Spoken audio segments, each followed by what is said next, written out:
Hello guys, ನೀವು Facebook ಅಲ್ಲಿ ಯಾವ್ದಾದ್ರು ರೀಲ್ಸ್ ನೋಡಿರ್ತಾರೆ, ಅದು ನಿಮ್ಗೆ ತುಂಬಾ ಇಷ್ಟ ಆಗಿರುತ್ತೆ, ಬಟ್ ಮಿಸ್ ಆಗೋಗ್ಬಿಡುತ್ತೆ. ಆ ರೀಲ್ಸ್ ನ ಮತ್ತೆ ಹೆಂಗ್ ನೋಡ್ಬೇಕು ಅನ್ನೋದನ್ನ ಇವತ್ತಿನ ವಿಡಿಯೋದಲ್ಲಿ ತಿಳಿಸ್ಕೊಡ್ತೀನಿ.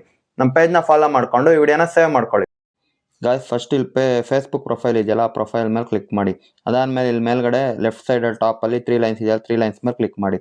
ಅದಾದ್ಮೇಲೆ ನೋಡಿ ಇಲ್ಲಿ ಸೇವ್ಡ್ ಅಂತ ಆಪ್ಷನ್ ಕಾಣ್ತಿದೆ. ಈ ಸೇವ್ಡ್ ಮೇಲೆ ಆದ್ರೂ ಕ್ಲಿಕ್ ಮಾಡಿ. ಅಕಸ್ಮಾತ್ ಇದು ಕಾಣ್ತಿಲ್ಲ ಅಂದ್ರೆ ಇಲ್ಲಿ ಸಿಮೋರ್ ಅಂತ ಆಪ್ಷನ್ ಇರುತ್ತಲ್ಲ, ಸಿಮೋರ್ ಮೇಲೆ ಕ್ಲಿಕ್ ಮಾಡಿದ್ರೆ ಎಲ್ಲಾನ ಬೇರೆ ಕಡೆ ಇರುತ್ತೆ. ಈ ಸೇವ್ಡ್ ಇರುತ್ತಲ್ಲ, ಸೇವ್ಡ್ ಮೇಲೆ ಕ್ಲಿಕ್ ಮಾಡಿ. ಅದಾದ್ಮೇಲೆ ಇಲ್ಲಿ ರೀಲ್ಸ್ ಅಂತ ಆಪ್ಷನ್ ಇದೆ ನೋಡಿ ಮೇಲ್ಗಡೆ, ಎರಡನೇ ಆಪ್ಷನ್, ಆ ರೀಲ್ಸ್ ಮೇಲೆ ಕ್ಲಿಕ್ ಮಾಡಿ. ಅದಾದ್ಮೇಲೆ ಇಲ್ಲಿ ವಾಚ್ಡ್ ಅಂತ ಇದೆಯಲ್ಲ, ಸೆಕೆಂಡ್ ಆಪ್ಷನ್ ಕೆಳಗಡೆ ವಾಚ್ಡ್ ಮೇಲೆ ಕ್ಲಿಕ್ ಮಾಡಿದ್ರೆ ನೀವು ಯಾವ ರೀಲ್ಸ್ ನೋಡಿರ್ತೀರ ಎಲ್ಲ ಸೇವ್ ಆಗಿರುತ್ತೆ ಬಂದು. ಓಕೆನಾ? ಈ ವಿಡಿಯೋ ಇಷ್ಟೇ. ಈ ವಿಡಿಯೋ ಇಷ್ಟ ಆಗಿದ್ರೆ ಲೈಕ್ ಮಾಡಿ, ಯೂಸ್ಫುಲ್ ಅನ್ಸಿದ್ರೆ ನಿಮ್ಮ ಫ್ರೆಂಡಿಗೆ ಶೇರ್ ಮಾಡಿ. ಧನ್ಯವಾದಗಳು. ಯೂಟ್ಯೂಬ್, ಇನ್ಸ್ಟಾಗ್ರಾಮ್, ಫೇಸ್ಬುಕ್ ಯಾವುದೇ ಅಪ್ಡೇಟ್ಸ್ ಬೇಕು ಇಲ್ಲ ಅದ್ರ ಬಗ್ಗೆ ಏನಾದರೂ ಕಲಿಬೇಕು ಅಂದ್ರೆ socialguide.rocky01 ಯೂಟ್ಯೂಬ್ ಚಾನಲ್ನ ಫಾಲೋ ಮಾಡ್ಕೊಳ್ಳಿ.